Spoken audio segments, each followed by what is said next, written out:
Welcome to another episode of the Gay Barchives Show, where we explore gay history one bar at a time.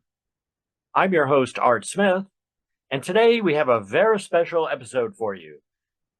We'll be interviewing Vicki Vara of Backstreet Atlanta. So, welcome to the show, Vicki. Hey, happy to be here. It is so nice to have you here. It's taken, 4 years to At get least. you to sit down and talk about Backstreet. So here we are.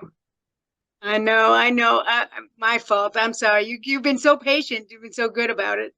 Well, Really Backstreet is important to me, and I'm sure it was to you.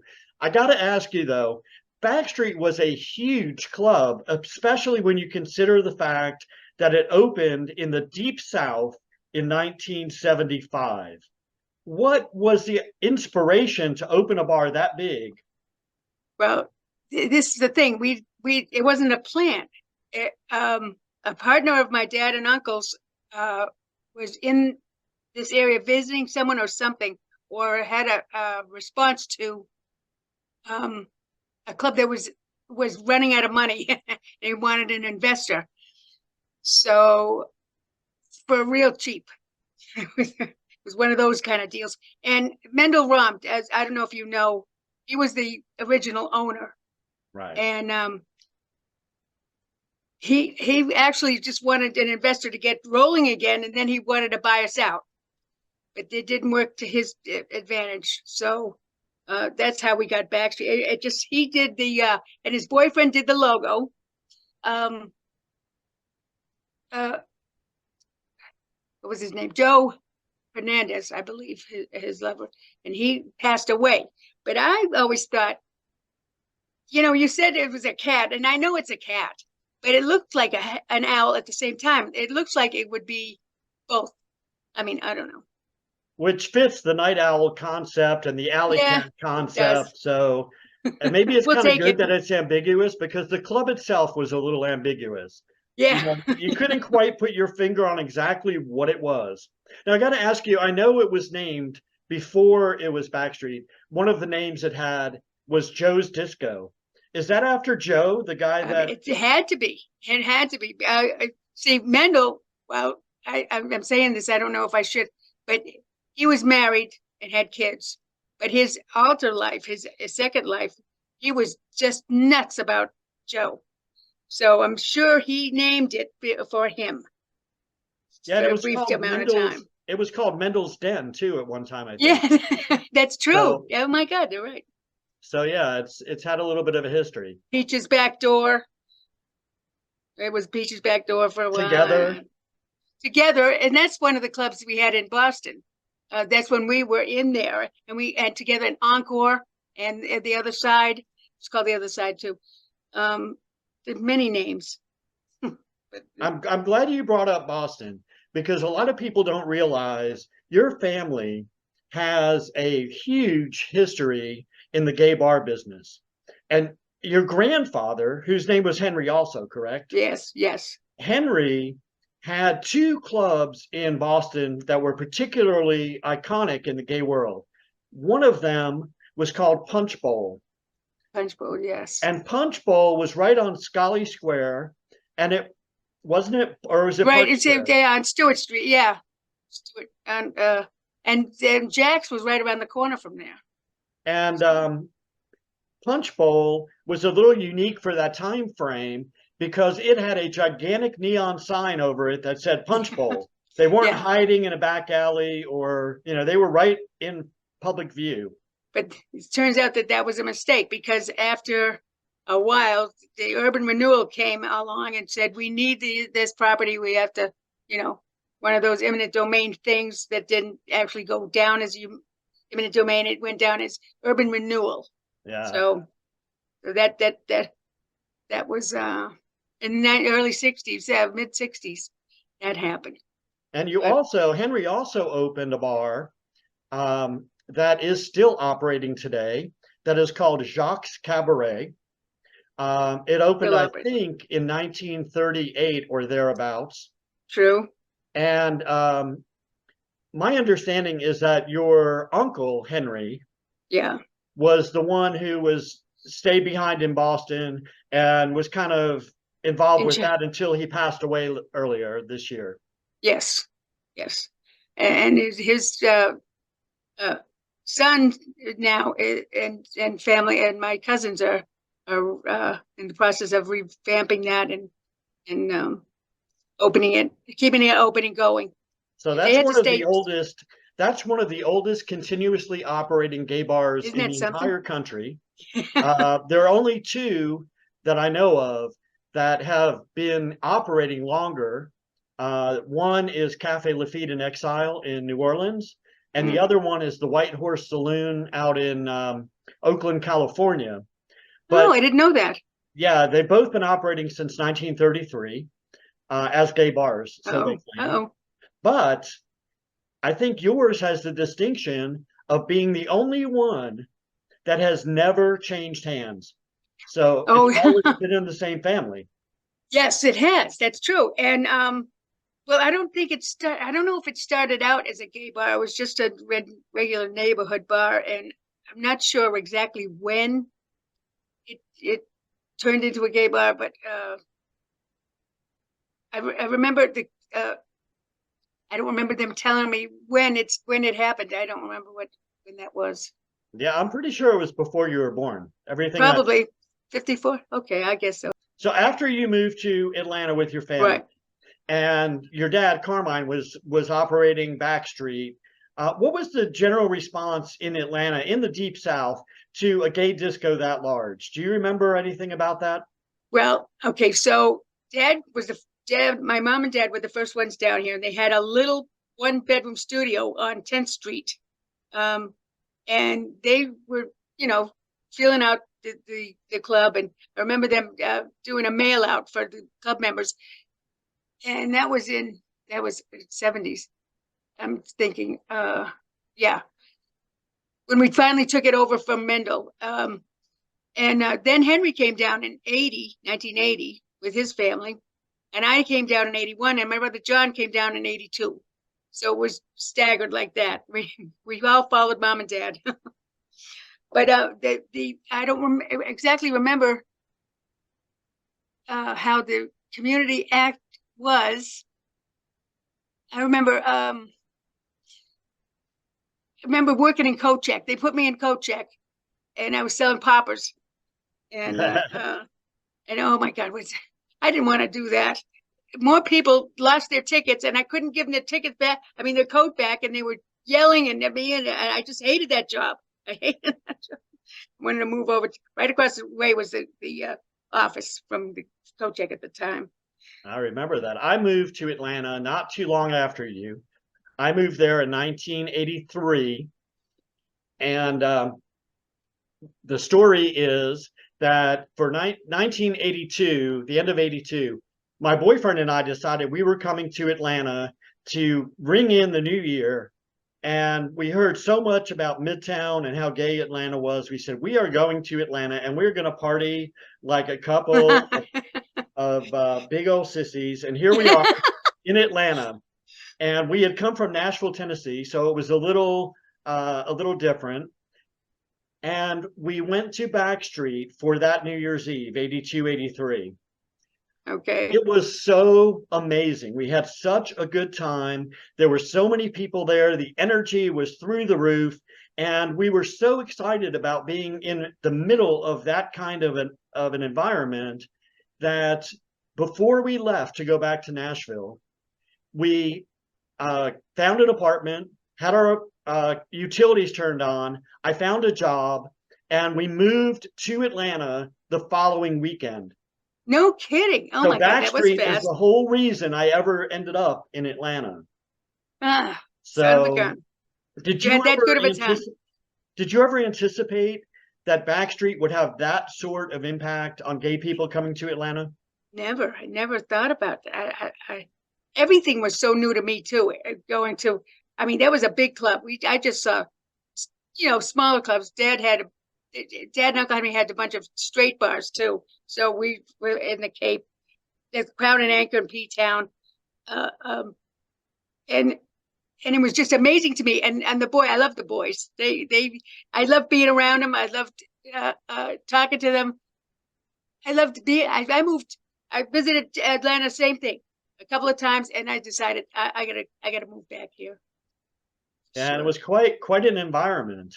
Mhm. Now, if I'm not mistaken, your original family's 24-hour club in Atlanta was Weekends.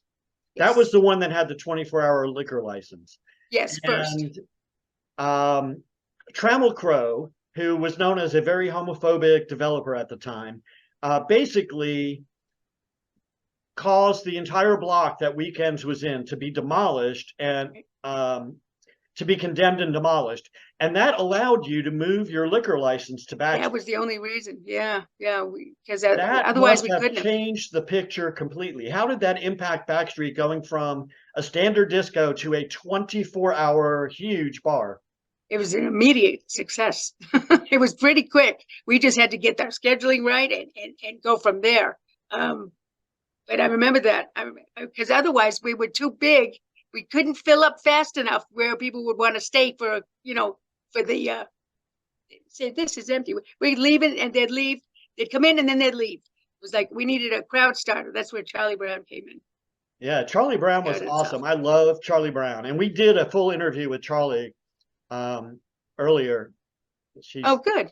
Quite a character. Yeah. Now, everybody who has ever been to Backstreet has a story to tell. You had huge theme parties, you had major recording artists, you had extravagant drag shows. What is your personal, most memorable story about Backstreet? You really going to put that on me? Are you kidding? I can't. There's so many different things. Raft race weekend when it started out was fabulous. We just loved it. Every single New Year's Eve, for some reason I got nervous every New Year's Eve that we weren't going to fill up, but we always did. Every single New Year's Eve. Halloween was great. I mean, every Halloween was an awesome remembrance for me. Gladys Knight, when she came in, surprisingly, the way it went down was the doorman came back from Henry and I were sitting in the office. The doorman came back and said, Gladys Knight is here. And I said, go back and check again. Gladys Knight doesn't just come to the door. And he went and came back. He said, Gladys Knight is here. I said, okay, well, let her in. And she went straight back to the DJ booth. And Henry and I are flipping out in the office going, oh my God, Gladys Knight. Let's go follow her and see what she's doing. So it was so neat. She was in there, and by that time, everyone in the place knew. And Joey goes, why don't you ask her if she'll do her disco hit? And I said, oh, I can't. If she says no, I'll just die. You ask her. And she said yes. It was great. Sylvester was there. She came to see Sylvester. That's right. And she got just the place roared. You couldn't hear anything. She got nervous. She backed up against the wall. It was fun. It was great. Can't think of one particular time. There's so many of them. And when we had the Sunday tea dances, there was a constant, I got so used to that. It was great. Cynthia Manley, the Weather Girls. Oh, a ton of artists. I know. It seemed like everybody who was on the charts was there at some point. Every disco diva, For some reason, it was cheap enough to be profitable. It was good. Yeah, it was an amazing play. I can remember so many times that I was in that bar and I was just like, oh my God, I can't believe Jimmy James is going to be here. I can't believe Pamela Stanley is going to be here or whoever. And it was always an amazing I know, time. wasn't it? It was so much fun. I looked forward to that. So I'd go right to the DJ booth and watch with Joey Messina and Mark Rivers, and we'd be watching the show from the DJ booth, which was great, the best place to watch anything. Loved it. Loved that. That was good. Yeah, I don't know if you remember this. I know that you had so many nights there. It's probably all a blur. But when I lived on Briarcliff Road, our landlord had sold the entire 6 or 8 lots that he owned in a row and was having them demolished, which is where the new Gables is now, the Gables Apartments. And so he gave us notice in advance, and he said, "Hey, we're closing down. We're gonna, you're gonna have to move out because the buildings are being demolished. But do whatever you want. Have a party. We don't care if you break windows and tear doors off because it's all going away." So we decided, my roommate and I decided to have a huge party that we were leaving, and we called it Pretty in Pink. We painted part of the living room pink. We had hundreds of pink balloons everywhere. And our next door neighbors, who were also being moved out, worked at Backstreet. I think one was a lighting tech and one was a DJ. And they said, "Hey, we'll make you a tape, of VHS tape, 6 hours of club music to play in your party." And so we were like, "Great, this is awesome."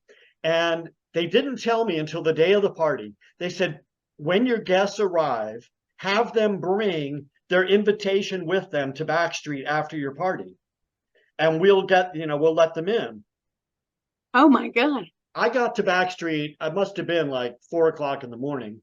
And I get there, and there's a huge stack of pink invitations sitting on the front counter. And No across kidding. the DJ booth was a banner that says, "Pretty in Pink, the party continues." I didn't ask for any of that. Oh my God, that was wonderful. But You don't remember the names? I do Tommy not. Billy? Okay. I wish I did. But it was so cool because Backstreet was like the ultimate club in Atlanta. And here I am walking in, and all my guests are looking at me like, "How much did you pay for this?" And I'm like, "I didn't." That was a good thing. Oh my God, that carried over. But you were Made you definitely a popular part of for a the while. community. You definitely were a part of the community. It was fun. It was good. I wouldn't change it for anything. I swear. Yeah, it was So amazing. still, I'm just wrecked because it's no longer. Still, I'm upset with the city for that. And Yeah, they're the ones. I was thinking about this. The There's an I Partied at Backstreet Facebook group. Now the bar Yeah, has I been saw that. closed almost 20 years. It closed Yeah. 19 years ago. And yet there are over 11,000 members that still talk about Backstreet every day. And How does that's that make you something. feel? I just love that. Are you kidding? I love that. And I love the fact that when I do still meet people around that remember, I'm getting old. They're getting old. The people who used to go are like thanking me still for the that made their lives much better because of Backstreet, and they're thanking me, and I just love it. Nothing I did differently. I mean, it was a good thing. It was good. It was pretty amazing. So Backstreet was your flagship gay bar in Atlanta. It was the big mama of all of the clubs that you owned and operated.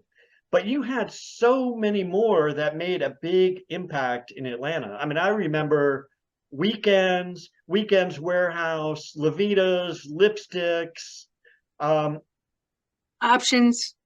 Options was a women's bar, wasn't it? Yeah. Didn't last just a year. Then the other side opened. It was more comfortable. I guess they didn't want a big. The girls are funny. They're weird anyway. They didn't spend as much money as the boys, so I was fine with it.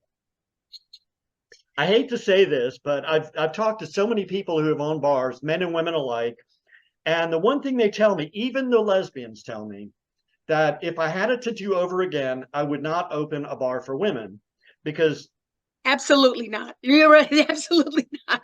For sure. and then they complain, everybody else complains, but there's only 25 women's bars left in the country.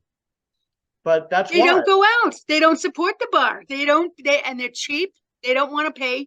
They don't want to pay for anything. It just seems like it was just real tough. The boys were great. Are you kidding?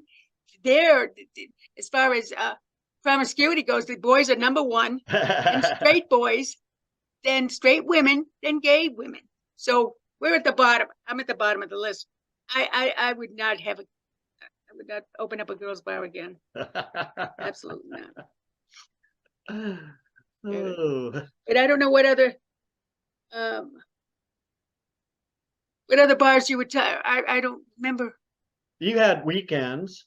Yeah, that was fun. Weekends. Now, I've mentioned this before. I've done a couple of interviews where it's come up, including one with Larry Chi. Oh yeah.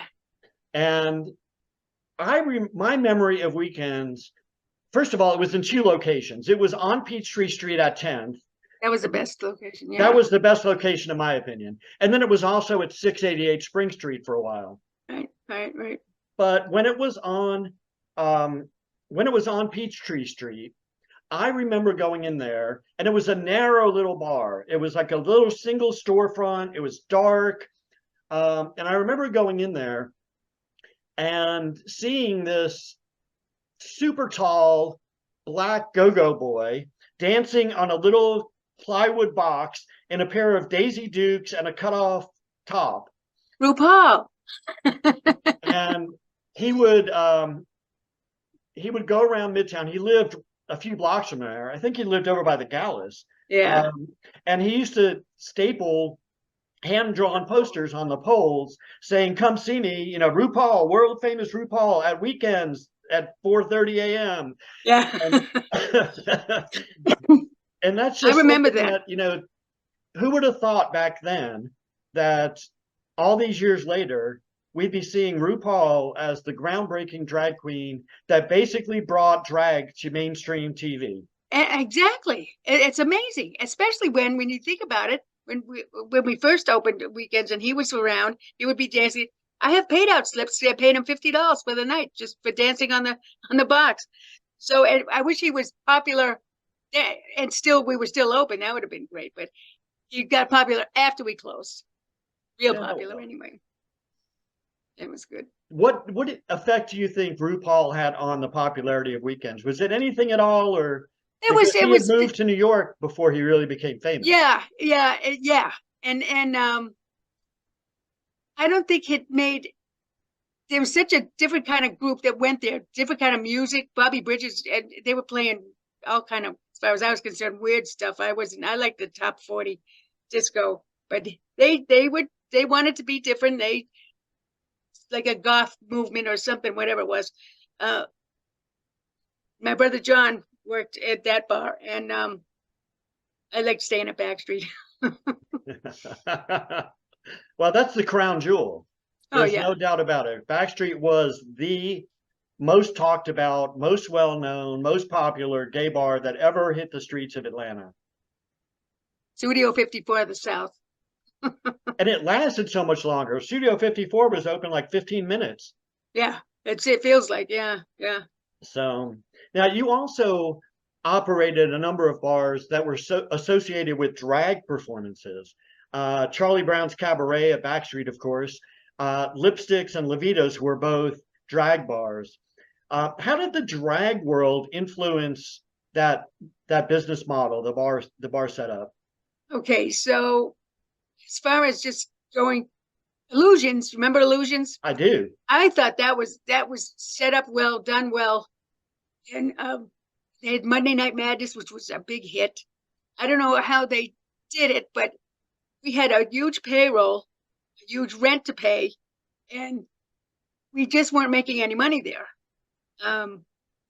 Ron Sanford is the one who owned Lipsticks after Levita's, and he had problems with his show too, I believe. It was just too much. I think he needed to own the building. I don't know. The rent was ridiculous for both sides. I enjoyed the show. Are you kidding? Half my paycheck went to the Queens when I wanted to hear something or wanted to hear them. I just, please do this, please do that. I'd be paying them. Oh my God, I got to get out of here. But I don't know. I wasn't crazy about. It wasn't a moneymaker for sure, not for us. And one thing people don't know, unless they were there, that was a little bit unusual about that space. Previously, it had been a place called the Locker Room / Hollywood Hot, and it had in the middle of the bar an in-ground swimming pool that you never covered up. You never It was We filled paid with the water. fee. I thought it was great. It's a great thing to look at. I mean, nobody ever went in. It was for the baths. Actually, it was for the locker room. And we paid the pool guy to come clean it every week. I mean, it was like, all right, someone got thrown in once, I believe. But otherwise, it was neat. It was a nice effect, nice little thing. But you have a Yeah. pool in there, really? Yeah, I know. It was It's crazy. good. It's good. So when Backstreet finally had to close for good and the city refused to renew your license and you kind of were forced out of existence, did you think Backstreet had kind of run its course, or did you think it still had a good number of years left in it? Oh my God, I thought we had plenty of number of years for sure. Every time I think about it, a developer came in 2 years prior and said, we'd like to buy property. And I said, it's not for sale. Why would I sell it? I was making plenty of money. I was doing very well. I said, it's not for sale. Oh, you got to have a price. You got to have a price. I just said 40 million. I said, what are you, crazy? I said, you asked me for a price. That's the one. 40 million. If you want it, that's what you got to pay. Otherwise I'm not selling. So then 2 years after that, it's like it was all a setup. Just they hired a woman to move into the Dakotas, rile the other neighborhood people up, say this is not good. They're an epicenter of crime, and they meet it with 5-mile circumference. She just was constant. She was calling the police, getting the people involved. The council, Debbie Starnes, was in charge of our district there. She said she would call her and tell her that it's time for Backstreet to go. There's nothing but crime and problems over here. And we did everything we could. We put barrels, we installed barrels, we did cameras on the street on Juniper, on that side. Everything we could to please her. She was getting paid. I believe that she was getting paid to destroy us. And it finally worked. She was enough of a pain in the ass to call down. This is where a couple of ugly drag queens came in, tried to buy dope at the bar. Bartender said, don't have any. He goes, yes, you do. I know you do. The drag queen, a cop. He was a cop, and he was an ugly drag queen, and he was trying to buy dope in there just to get us in trouble. It was just all kinds of little things like that were happening. I don't know. But we had plenty more years. I think we had plenty more years to go.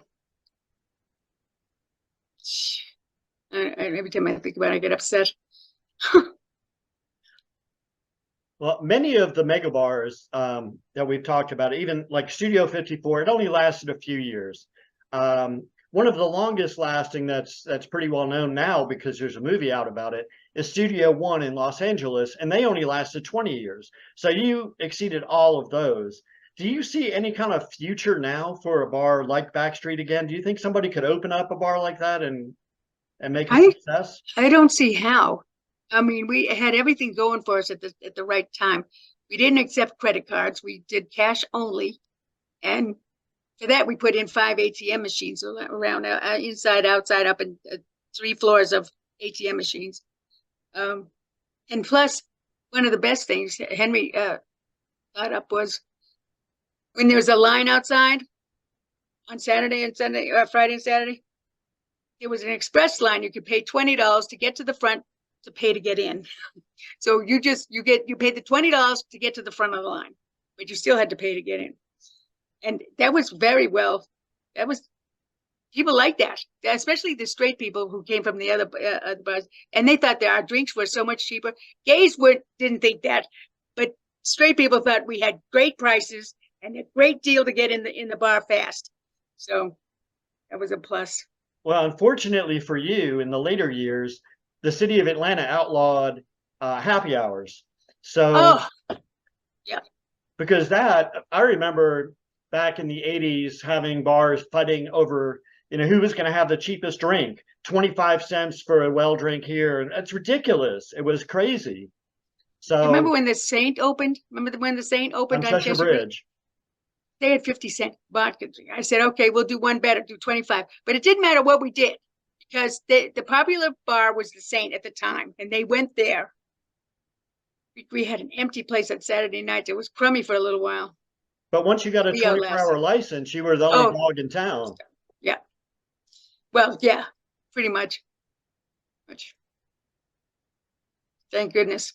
So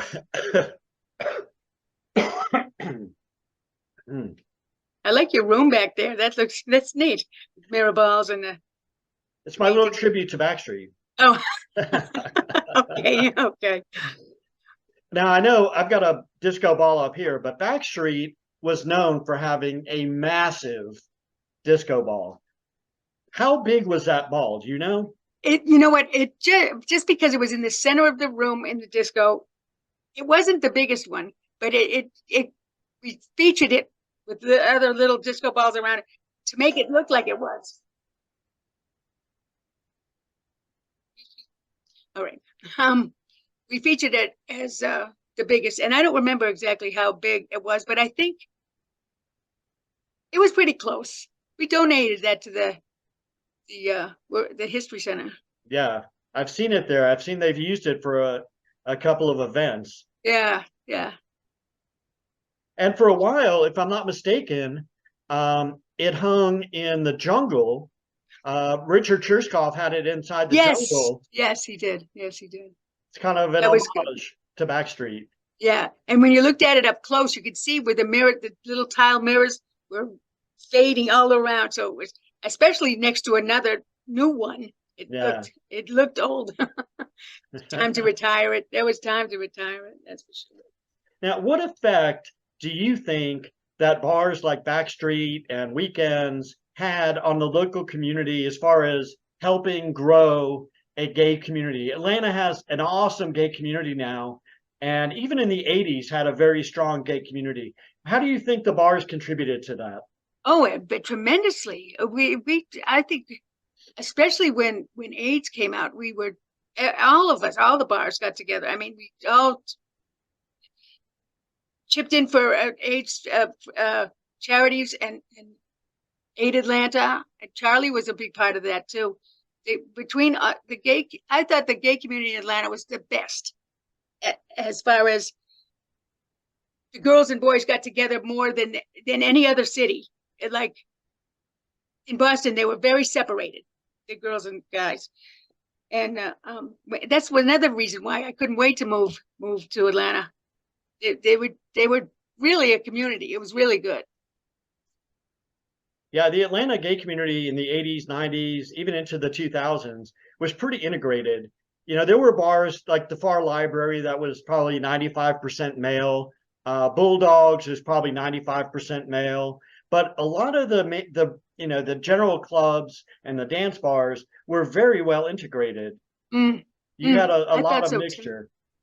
Really good. It really was good like that. Well, we had a lot of girls working there too. So bartenders, barbacks. It was more so than any other, even in the Cape, in P-Town, the girls and guys were very separated. They would, this is my bar, this is your bar, that's it. And you didn't see them mixed together. It was, I don't know if that was the rule or whatever. I don't know what. Yeah, it happened that way in a lot of cities. There are a lot of, and some cities, there's even talk about how the men's bars actively tried to keep women out of the bars. So they didn't allow open-toed shoes, or they didn't allow certain things that would prohibit women, Are you kidding? So Backstreet was a little, pretty open-minded in that respect, and definitely had a closer community. That's for sure. Yeah, they did. So I've been kind of recording all this information about bars that existed all over the country, and I've documented. It's a great idea. Wonderful idea. I've documented thousands of gay bars that no longer exist in the U.S. And it all started actually from a conversation with you 4 years ago, almost exactly 4 years ago. And you were talking about the upcoming 45th anniversary of the opening of Backstreet for 2020. And we put together a t-shirt design that raised money for the Sisters of Perpetual Indulgence in Atlanta. And they raised thousands of dollars on that. And as I was doing this project and asking people for their memories of Backstreet, people started talking about other bars. Yeah, we went to Backstreet, but we also went to the Armory. We went to Bulldogs. We went to the bar on Peachtree. Yeah. And because of those conversations, I started expanding the scope of what I was doing. And then, of course, a few months later, COVID hit. And when COVID hit, I really dove in and started researching mostly at first bars in Atlanta and then expanding across the country. And so basically, I can say that Backstreet is the seed that started this whole project. Is that true? Is that really true? It really is true. It's all on your shoulders. Oh, gee, thanks. That's good.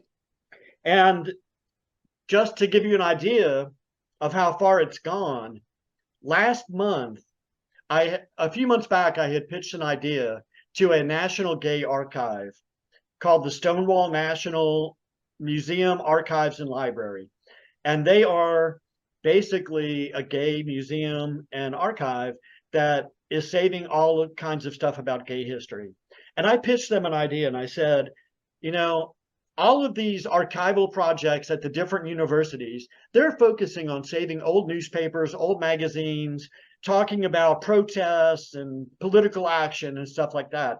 I said, I've been working for 4 years to preserve the memories of bars, and I would like to work with you as a museum and archive to create a greater preservation of the bar memorabilia and history. And so last month, we announced a project we're calling Raising the Bars, and it is going to focus on collecting information about gay bars around the country, about saving memorabilia, about creating traveling exhibits that can go to different cities so people can learn about the bars, because the bars are what made our community. Yes. They allowed us to form all these different organizations, the National Gay Task Force, the Gay Liberation Army, all the really protest groups, right. They all started at bars and grew from there. And we should respect the bars and the people who had the foresight to present them to us 30, 40, 50 years ago. That's true. I want to thank you for your contribution to that and your family's contribution. I know your father started before you, but it's an amazing thing, and people still talk about it. I know, and I love that. I love hearing that. That's a good legacy to be part of, for sure. So, as a final question, in your opinion, what is Backstreet's greatest legacy? I mean, for me, it was like almost like the heart of the gay community that drew everything together there. So for me, that's, I don't know if I guess it got that way. It didn't. Yeah, it didn't start off that way. Lloyd Russell of the Cove, do you remember the Cove? He was such a thorn in my side too when he said gay owned and operated, and then when I came out, he couldn't say that say that he was the only one. And he didn't want another 24-hour bar, so he was down at the court with us, fighting us the whole way when we were trying to get the license for weekends. He was been anyway. And it felt like we would a battle between the Cove and Backstreet for a while there. It was really something. And then before that it was the Saint, but that's when before we went 24 hours. I think we got people together that wouldn't normally be together. I mean, it was one of those things where we all went to Backstreet on Sundays, and I was always there, but so I knew all these people in different waves were coming. There would be a bunch of people that came all the time, then they would dwindle out, and then be a new wave of people coming in, and they just loved it. They just loved being there and lived part of it. Yeah, I remember being there different times a day because I was publishing a gay magazine then, and I was, I lived right down the street. I lived over a couple doors down from Blake's, so I could walk there. And I seem to remember, maybe I'm mistaken, but did Charlie Brown actually bartend there during the day sometimes? No, Why do I think but he that? Or was could he just bartend. He there couldn't drinking? bartend. He was drinking. Yeah, I'm sure. For a while, he was a good customer. Him and Fred both. But I remember doing a turnabout show at Levita's, and he bartended then, and we were all the other crew was on stage. That was a fun thing too. I did so many things that were firsts, and of course the boys like to tell me things that I didn't really want to hear, but they like to tell me things. But what They're an like, "Hey, experience this Vicki, whole. we remember that July 4th when you," and you're like, "Shh." Yeah. One of those. One of those. It was fun. And Backstreet, I don't know. There were so many elements to that bar over the years. I mean, I remember a grill, You're a breaking cook up. pit in the upstairs space of Backstreet. Wasn't there a grill up there where you used to grill out on Sundays, hamburgers or something? Briefly, but do you remember the Fishbowl? I do. Good. And the And the bird waterfall, aviary. Yeah, and yeah. the Oh, waterfall. yeah. Remember that was Dad liked doing that kind of stuff. He couldn't wait to. He designed the whole upstairs cabaret bar. Yeah. So what was he like? I never really got to know your dad. Did he really enjoy that business? Was that like Oh a lot of my fun for God, him? he absolutely did. But he was a stickler. He wanted the bartenders to pour an ounce and a quarter. That's it. Don't give away drinks. This is their main deal. This is how we make our money. You have to pour that and not go over, because that was the big thing. Everyone was always trying to pour a strong drink for an extra tip. And um, he was a stickler about that and the door money or whatever. But all business. He was all business, but he enjoyed himself too. He enjoyed the business. I believe he did. He liked the music, surprisingly. So I know your brother is still in the bar business a little bit. You've completely wiped your hands of it, right? You're done with the bar business. I am done with the bar business. I'm getting too old to be in a bar. It's better for me to be away. And plus, I couldn't. If I was going to go back, it would have to be the same setup as Backstreet.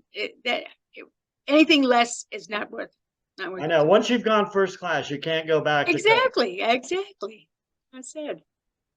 Well, Sure. it's an amazing, amazing bar, and I am so glad we finally got to talk to you about it and kind of set the record straight on a few things. It is such a pleasure to be able to talk to you about Backstreet and about what an impact it had in Atlanta. So thank you so much, Vicki. You're very welcome. I enjoyed it very much. I don't know why I delayed so long.